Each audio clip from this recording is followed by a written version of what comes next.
बिस्मिल्लाहिर्रहमानिर्रहीम। अस्सलाम वालेकुम नादरीन, आप यूट्यूब चैनल देख रहे हैं। मैं इमरान खान हूँ। नादरीन, पाकिस्तान में, दुनिया भर में जहाँ जहाँ पे लोग मुझे सुन रहे हैं, आप सबको एक मरतबा फिर बकरा ईद की खुशियाँ मुबारक हों। इमरान खान साहब को एक मरतबा फिर ईद की नमाज़ नहीं पढ़ने दी गई और आसिम मुनीर साहब ने खसूसी अहकामात जारी कर रखे हैं कि जितना तंग किया जा सकता है इमरान खान साहब को तंग किया जाए, ताकि वो मजबूर होकर कोई डील कर लें। यानी एक आदमी को जब आप एक लेवल से ज़्यादा तंग करते हैं, परेशान करते हैं, उसको कैद तन्हाई में रखते हैं, उसकी फैमिली को नहीं मिलवाते, उसकी आंख भी ज़ाया कर देते हैं और मल्टीपल चीज़ें आप करते चले जाते हैं, तो एक वक्त आता है आपको ऐसा लगता है कि अब ये आदमी टूट जाएगा और मेरे साथ कोई ना कोई डील कर लेगा। लेकिन अब ऐसा लगता नहीं कि इमरान खान साहब डील करेंगे। इससे पहले कि मैं एक वाक़या आपको सुनाऊं, बल्कि पहले आपको वाक़या सुनाता हूँ। मैं ना आईएसआई की कैद में था, तो मुझे एक ऑफिसर आया और उसने मुझे पूछा कि इमरान खान कब तक टूट जाएगा। मैंने उसे कहा कि तुमने पकड़ लिया इमरान खान को। तो मैंने कुछ सवाल किए, मैंने कहा किधर आपने रखा है? तो उसने बताया जी उस वक्त ना वो अटक जेल में रखा हुआ था। जब मैं कैद में था तब इमरान खान साहब अटक जेल में थे, जहाँ से बाद में उनको शिफ्ट किया गया था।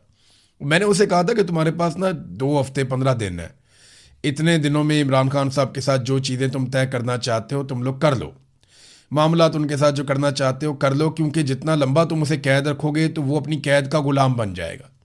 ये बात उसे समझ नहीं आई। बाद में उसने मेरे से जब पूछा, वापस आए ये लोग, ये रिकॉर्ड कर लेते होंगे या कुछ इनका सिस्टम होगा जिसमें ये सुनते थे मुझे।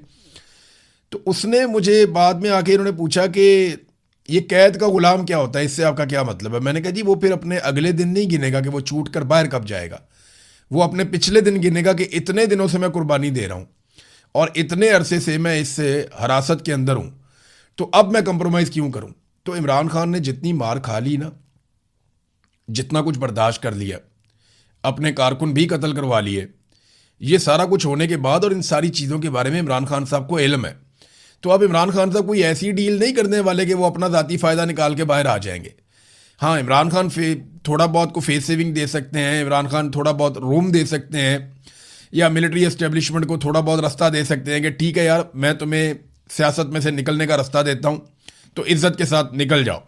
ये तो इमरान खान साहब कर सकते हैं, लेकिन वो ये डील नहीं कर सकते कि पाकिस्तान के जर्नैल यहाँ पे हुकूमत करते रहें और सियासतदान चुड्डू बन के बैठे रहें। ये मुझे नहीं लगता कि अब इमरान खान कर पाएगा इतनी मार खाने के बाद। यानी इंसान जो कुर्बानी देता है वो कुर्बानी उसके ऊपर एक बोझ बन जाती है कि क्योंकि मैंने ये कुर्बानी दी है लिहाजा अब मैं पीछे नहीं हट सकता। यही इमरान खान साहब के साथ होगा और इस बात की आसिम मुनीर साहब को अभी समझ नहीं आएगी, क्योंकि उन्होंने ज़िंदगी में कभी कभी मुश्किल वक्त देखा ही नहीं, इस तरह की कभी चीज़ों का सामना किया ही नहीं उन्होंने। वो तो जनाब फौज में भर्ती हुई और फौज में भर्ती होने के बाद आपको हर तरह की सहूलत होती है। अब वो आर्मी चीफ बन गए करते कराते, सारे उनकी खुशामद करते हैं, सारे मामला उनके कंट्रोल में। उन्हें अभी इस बात की समझ नहीं आएगी। इस बात की समझ उसी आदमी को आएगी जिसके दिमाग में इनकलाब दस्तक दे रहा होगा। नाजरीन, इमरान खान को फिर ईद की नमाज नहीं पढ़ने दी गई। अब जो सरकार एक कैदी को 3 साल हो गए हैं, 6 ईदें हो गई, जो सरकार एक कैदी को ईद की नमाज नहीं पढ़ने दे रही, उसे एक अदालत की पेशी के ऊपर नहीं ला सकती, उसको सिक्योरिटी का बहाना बनाते हैं, कहते जी सिक्योरिटी हम नहीं दे पाते। जेल के अंदर एक कैदी को सिक्योरिटी नहीं दे पा रहे, अदालत में पेश नहीं कर पा रहे एक साबिक वजीर आजम को। तो जो सरकार इतना नहीं कर पाती वो ये कैसे दावा करती है कि वो आलमी सतह पे सिक्योरिटी के मामला देखेगी, सऊदी अरब की सिक्योरिटी करेगी, बाकी मुल्कों की सिक्योरिटी करेगी, अमरीकी मफादात का तहफ़्फ़ुज़ करेगी? कैसे वो ये कह सकती है? पाकिस्तान में आग लगी हुई है। बलूचिस्तान गुज़िश्ता 3 दिन से जो रिपोर्टें आ रही है, बलूचिस्तान जल रहा है, कोई पूछने वाला नहीं है। ना फील्ड मार्शल वज़ीर दाखिला चले गए हैं एक मुक़द्दस सफ़र के ऊपर, अल्लाह ताला कबूल फरमाए उनकी इबादत। लेकिन कौन है जो पाकिस्तान को देखे, बलूचिस्तान को देखे? बलूचिस्तान बेयारो मददगार है, वहाँ का वज़ीर आला भी खुलकर फिर नहीं सकता, बाहर नहीं निकल सकता। कोयटा से बाहर जाए ना, कोयटा के अंदर भी नहीं घूम सकता। तमाम शराहें बंद हो जाती हैं, जिसका दिल करता है जहाँ पे आके नाका लगाता है और लूटना शुरू कर देता है। कितने ही लोग शहीद हो गए गुज़िश्ता 3 दिनों के अंदर, ये डाटा तो जारी भी नहीं किया जाता। एक तरफ पाकिस्तान को इस तरह जलाया जा रहा है और वो आवाज़ें जो पाकिस्तान को बचाने वाली आवाज़ें हैं, इंसानी हकूक़ की आवाज़ें हैं, जिन्हें लोग सुनते हैं, उनको दबा दिया गया। महारंग बलोच और बलूचिस्तान के बहुत सारे ऐसे लोग जिनकी मोतबर आवाज़ है इंसानी हकूक़ के हवाले से, उन्होंने क्या किया? क्या है, वो अपने लोगों के लिए आवाज़ उठा रहे थे और लोग उनकी बात मानते हैं। आज आसिम मुनीर साहब अपनी पूरी ताकत इकट्ठी करके बलूचिस्तान में अपनी सारी फौज लगाकर ऐसा जलसा नहीं कर सकते जैसा वो मारंग बलोच को छोड़ें तो उसका इस्तकबाल हो जाएगा अगले 10 घंटों में। ये बात एक सच है, हकीकत है। बलूचिस्तान आसिम मुनीर साहब का नहीं है, बलूचिस्तान मारंग बलोच का है, वहां के रहने वाले बलोचों और पश्तूनों का है। अवाम उसके मालिक हैं। आसिम मुनीर साहब वहां मुलाजिम हैं और वो नौकरी करते हैं, तनख्वाह लेते हैं, और वो जो तनख्वाह लेते हैं उसमें एक बड़ा हिस्सा टैक्स का बलोच शहरी भी देते हैं। तो मारंग बलोच को बंद किया हुआ है, जो अमन के लिए आवाज है या जो आवाज है इंसानी हकूक के लिए, वो क्या कहती है? जबरी गुमशुदगियां बंद करो। उसके बाप को मार दिया और बहुत सारे लोगों को मार दिया, मसक शुदा लाशें फेंक दी जाती हैं। तो जबरी तौर पे लापता करना दुनिया के किसी कानून में जायज नहीं है, वो मना करते हैं इससे। मारंग बलोच को अंदर कर दिया, ईमान मजारी को, हादी अली चट्टा को। ये वो आवाजें हैं जो इंसानी हकूक के लिए बुलंद होती हैं और इस वजह से ये लोग जेलों में पड़े हुए हैं आज ईद वाले दिन भी। इमरान खान साहब, यास्मीन राशिद, महमूदुर रशीद, एजाज चौधरी, उमर चीमा, बुशरा बीबी है, आलिया हमजा है, सनम जावेद है, फलक जावेद है, ये मुलाकातें भी नहीं इनकी करवा रहे। वो अतीक रियाज साहब है, वो बताते हैं ना सनम जावेद की मुलाकात करने दी गई इन्होंने, ना आलिया हमजा साहबा की मुलाकात करने दी गई। घंटों इंतजार करवाया गया, मुलाकात ही नहीं करवा रहे। शाह महमूद कुरैशी साहब भी जेल में पड़े हुए हैं। सैकड़ों ऐसे सियासी कैदी इस वक्त जेलों में बंद हैं जिनका कोई कसूर नहीं है, सिर्फ यह है कि पाकिस्तान की मिलिट्री एस्टेब्लिशमेंट को वो पसंद नहीं है।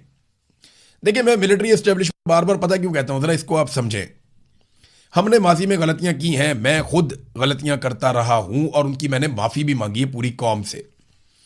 अब अगर किसी का दिल करता है कि उन गलतियों पे मेरी गर्दन उतार दे तो भाई उतार दे, मैंने अपने हिस्से की बहुत मार भी खाई है। मैंने जो गलत किया मुझे उस पर शर्मिंदगी है, लेकिन मैंने उसके लिए बहुत मार खाई और रोज अपनी गलती के ऊपर अपने आप को कोसता रहा और मैं ये कहता रहा कि ठीक है, मैंने क्योंकि गलती की है, ये मुझे और मारेंगे तो कोई बात नहीं, मारो मुझे, अब मैं सरेंडर नहीं करूंगा। तो ये मैंने वक्त गुजारा। तो मैं सबको एक बात समझाता हूं जो लोग बात समझते नहीं है। आप जब सियासतदानों के ऊपर ज्यादा कीचड़ उछालते हैं ना, देखिए उनकी जितनी जिम्मेदारी है उतना उन पर जरूर डालें।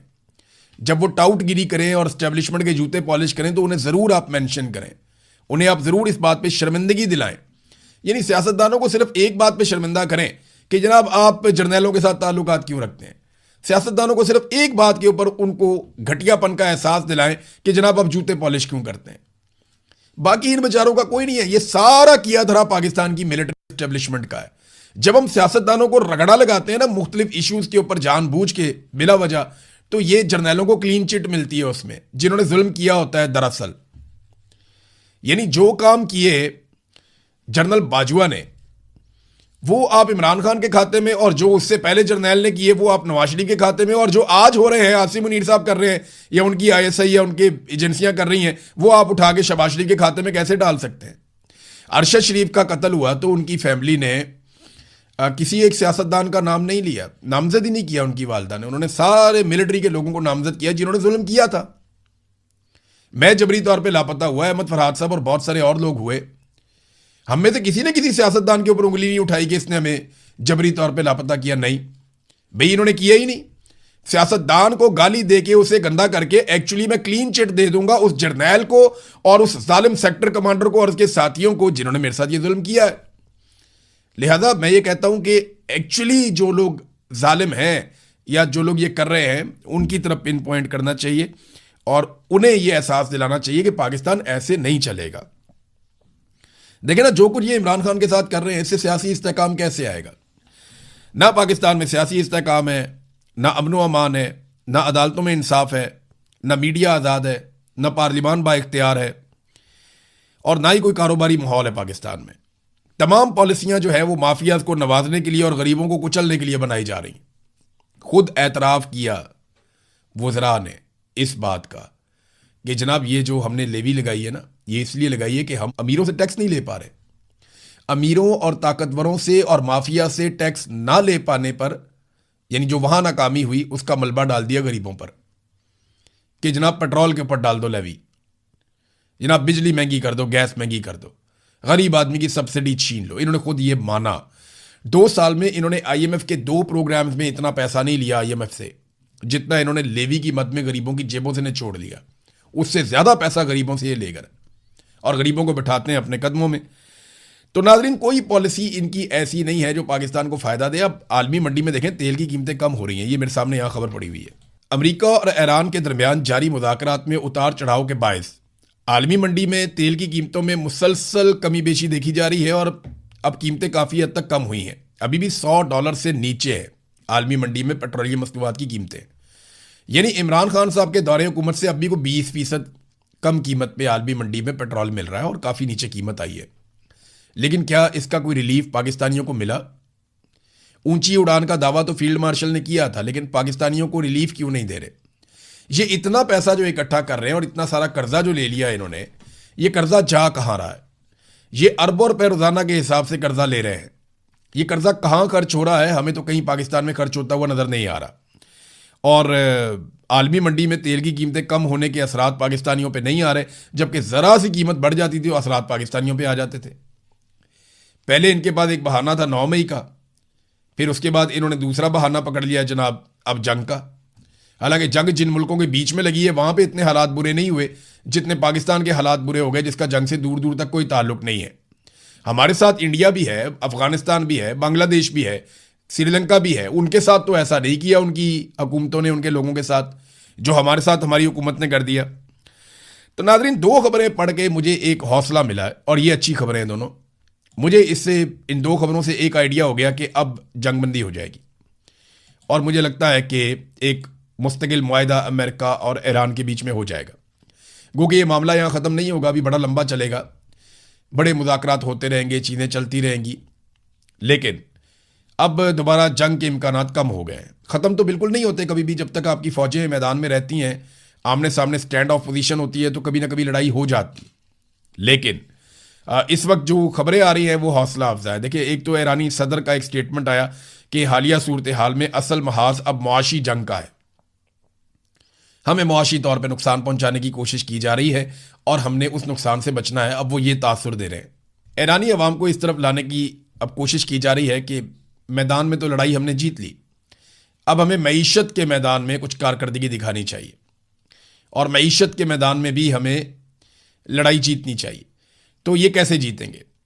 अमेरिका से अपनी पाबंदियां ख़त्म करवा के, जो मुंजमद असासे हैं ईरान के, उनकी बहाली के बाद वो डीफ्रीज हो जाएं इनके एसेट्स, इनके अरबों डॉलर्स, और चलें आपने उर्मुस को अगर ये खोल देते हैं एक सर्टन मुआहदे के तहत, एक तरीक़ाकार के तहत, और अमेरिका भी नाकाबंदी ख़त्म करता है और न्यूक्लियर के ऊपर मुज़ाकरात फ्यूचर में चलते रहते हैं, तो ये तो बड़ी अच्छी बात है। एक तो मुझे यहाँ से लगा कि अब ईरान जो है वो आहिस्ता आहिस्ता शिफ्ट हो रहा है मईशत की तरफ, तो उन्हें समझ आ रही है कि अब जंगबंदी आगे लंबी चलानी है। दूसरा, एक इसराइली चीफ ऑफ स्टाफ जो है उन्होंने एक स्टेटमेंट दिया, इसराइल के आर्मी चीफ ने, और जो उनका स्टेटमेंट है ना, वो अब ये बता रहा है कि शायद अब दोबारा लड़ाई ना हो, ज़्यादा इम्कान ये है। देखिए, स्टेटमेंट जो इसराइली आर्मी चीफ का है वो ये कहता है कि evil structure of Ayatollah regime has been significantly cracked, कि हमने जो आयतुल्लाह खुमैनी का रजीम था उसको बहुत बुरी तरह उसमें क्रैक डाल दिए हैं और उनके हालात हमने बहुत बुरे कर दिए हैं। Its leaders are being hunted, उनके बहुत सारे लीडर जो हैं उनका शिकार किया गया है और बहुत सारी जो मिलिट्री कैपेबिलिटीज़ हैं उनको तबाह कर दिया गया है। उनका जो न्यूक्लियर प्रोग्राम है उसको कई साल पीछे धकेल दिया गया है। उनकी मईशत जो है वो कोलैप्स हो चुकी है। अब ये दावे वो क्यों कर रहा है? देखें, ये दावे एक फ़ौजी जर्नैल उस वक्त करता है जब उसे एक समरी पेश करनी होती है कि हम जंग जीत गए। तो अब इसराइलियों को ये चूरन मेरे ख्याल में बेचा जाएगा, क्योंकि अमेरिका ने डिसाइड कर दिया है कि मज़ीद लड़ाई नहीं लड़नी, ऐसा दिखाई दे रहा है। हो सकता है कि लड़ाई हो भी जाए, क्योंकि इसराइल मुकम्मल तौर पे मुतमईन नहीं है। इसराइल के अंदर बहुत सारी सख्त आवाज़ें हैं जो ये कह रही हैं कि हमने इस लड़ाई में कुछ भी हासिल नहीं किया, और हकीकत भी यही है। ना डोनाल्ड ट्रंप अपने अहदाफ में कामयाब हुए, ना ही इसराइल अपने अहदाफ को हासिल करने में कामयाब हुआ जो ईरान के ऊपर इन्होंने अटैक किया है। लेकिन अब वो अपने लोगों को तसल्ली दे रहे हैं। ईरान ने एक ज़बरदस्त काम किया नाजरीन, और पाकिस्तान के साथ खड़ा हुआ बड़ी ताकत से, और ये बड़ी खुशी हुई मुझे खबर पढ़ने के बाद जिस तरीके से ईरान ने आवाज़ उठाई है। अमरीकी सेनेटर हैं लिंडसे ग्राहम, उन्होंने पाकिस्तान के ऊपर बड़ी शदीद तनकीद की थी। इस पे जो ईरानी गवर्नमेंट है उन्होंने स्टेटमेंट जारी किया। इसराइली हुकूमत का तर्जुमान मुसलसल एक ऐसे सालिस को बदनाम करने की कोशिश कर रहा है जिसने खित्ते में कशीदगी कम करने के लिए अहम और काबिल कदर किरदार अदा किया है। तो ये कितनी अच्छी बात है कि ईरान खुलकर, जब अमेरिका में कोई पाकिस्तान के मुखालिफ बात करता है तो ईरान खुलकर पाकिस्तान के साथ खड़ा होता है। तो पाकिस्तान को इस बात की कदर करनी चाहिए कि ईरान ने हक अदा किया और पाकिस्तान की बात को ना सिर्फ बार बार माना, बल्कि ईरान ने अमेरिका में से कोई आवाज़ उठे पाकिस्तान के खिलाफ या कहीं और से, उसका जवाब भी दिया स्पेसिफिकली इस मामले पर। चीन और पाकिस्तान के बीच में नाज़रीन बहुत अच्छा एक एलामिया जारी हुआ है, मैंने वो पूरा पढ़ा है और बहुत सारे पैराग्राफ हैं उसमें। तो उसमें जो दो चीज़ें बड़ी इंपॉर्टेंट हैं, एक तो इंडिया और अमेरिका को वो चीज़ें पसंद नहीं आएंगी। अमेरिका के हवाले से ये चीज़ बुरी हुई कि पाकिस्तान ने पूरी सपोर्ट की इस एलामिया में ताइवान के हवाले से चाइना की, कि ये जी चाइना का हिस्सा है, चाइना की सॉवरेनिटी है, चाइना का तमाम तर हक है, चाइना जो चाहे यहाँ पे अपना अचीव कर सकता है। तो ये पाकिस्तान की जानिब से जो इतना क्लियर स्टेटमेंट है, ये अमेरिका की पॉलिसी के खिलाफ है। दूसरी तरफ जो स्टेटमेंट चाइना की तरफ से आया, वो जम्मू और कश्मीर पे पाकिस्तानी जो मौक़िफ़ है उन्होंने उसकी हमायत की है। वो हमेशा से करते आए हैं, उन्होंने एक दफ़ा फिर हमायत की है। उसकी वजह यह है कि वहीं पे ऊपर लद्दाख का इलाका है जहाँ पे चाइना का और इंडिया का भी पंगा है, और पाकिस्तान और चाइना इन चीज़ों को मिलकर टैकल करते हैं। हाँ, मिलकर कभी लड़े नहीं हैं, लेकिन एक दूसरे को हमेशा सपोर्ट करते हैं इंडिया के खिलाफ। तो इंडिया बड़ा सीख पा हो गया है। अमेरिका ने अभी कोई रद्द-ए-अमल नहीं दिया। इंडियन अखबारात में, उनके मीडिया में, उनके लोग, उनके सियासतदान वो रद्द-ए-अमल दे रहे हैं चाइना पाकिस्तान मुश्तरका एलामिये पर। लेकिन अमेरिका की गवर्नमेंट खामोश है। की वजह यह है कि अभी अमरीकी हुकूमत को पाकिस्तानियों से काफ़ी काम है जो उन्होंने निकलवाने हैं। नाज़रीन, फिलहाल यूरेनियम के मामले पे ईरान ने कैटेगोरिकली कह दिया है कि इस पे अभी हमारे कोई मुज़ाकरात नहीं हो रहे अमेरिका के साथ, और ये बात भी ठीक है, क्योंकि अभी मुज़ाकरात आबना हुर्मत पे, नाकाबंदी के खात्मे पे और उन चीज़ों पे हो गए जो ईरान और अमेरिका के बीच में बड़े अरसे से पेंडिंग है। यानी पाबंदियों का मामला हो गया, एसेट डीफ्रीज करने का मामला हो गया, ये छोटी मोटी चीज़ों पे अभी ये मामला हो जाएगा। लेकिन जो न्यूक्लियर वाला मामला है, ये बड़ा तवज्जो तलब और लंबा काम है, और ये फर्दर मुज़ाकरात इसके ऊपर होते चले जाएंगे। हो सकता है मुस्तकबिल में किसी आलमी इदारे पे डोनाल्ड ट्रंप डाल दे कि ये लोग पड़ गए, ये मुल्क पड़ गए, तो लिहाजा मैं इन पे एतबार कर रहा हूँ, या इनका फैसला मुझे इतना पसंद नहीं है, मैं तो ताकत से करना चाह रहा था, लेकिन चलो इन्होंने अब ये कर दिया है तो ये भी देख लेते हैं। इस तरह करके डोनाल्ड ट्रंप फेस सेविंग लेने की फ्यूचर में कोशिश कर सकता है, मुझे ऐसा लगता है। अब नाजरीन, आखिरी एक खबर अफसोसनाक मैं आपके सामने रखूं कि एक डाटा जारी किया है अल जज़ीरा इंग्लिश ने, और वो डाटा ये बता रहा है कि कितने फ़लस्तीनियों को कत्ल किया गया इसराइल की जानिब से हालिया जंग में, और कितने जो हैं वो ज़ख्मी हुए। 72,803 फ़लस्तीनियों के नाम आ चुके हैं, बच्चों और ख़वातीन समेत जो शहीद हुए हैं, जबकि हज़ारों ऐसे लोग हैं जो अब भी मलबे के नीचे हैं। पता नहीं चलता, जब मलबा उठेगा तो लाशें मिलेंगी। 1,72,855 लोग बहुत बुरी तरह ज़ख्मी हुए हैं इस लड़ाई के बीच में, जबकि जंगबंदी जो बोर्ड ऑफ पीस बनने के बाद से हुई, जिसका हिस्सा पाकिस्तान भी है, नेतन्याहू भी है, उसमें लगभग 3650 से ज़ायद फ़लस्तीनियों को अब तक निशाना बनाया गया। 10 अक्टूबर को जंगबंदी हुई थी, तब से अब तक 3650 से ज़ायद फ़लस्तीनियों को निशाना बनाया गया, जिनमें से 906 ख़वातीन और बच्चों समेत शहीद हो गए। तो गज़ा में खून बह रहा है। अभी कल लबनान के अंदर दोबारा 31 लोगों को शहीद किया गया है, और आज भी बमबारी हो रही है। अब तक के लिए इतना ही। अपना ख्याल रखिएगा, अपने इस चैनल का भी। अल्लाह हाफ़िज़।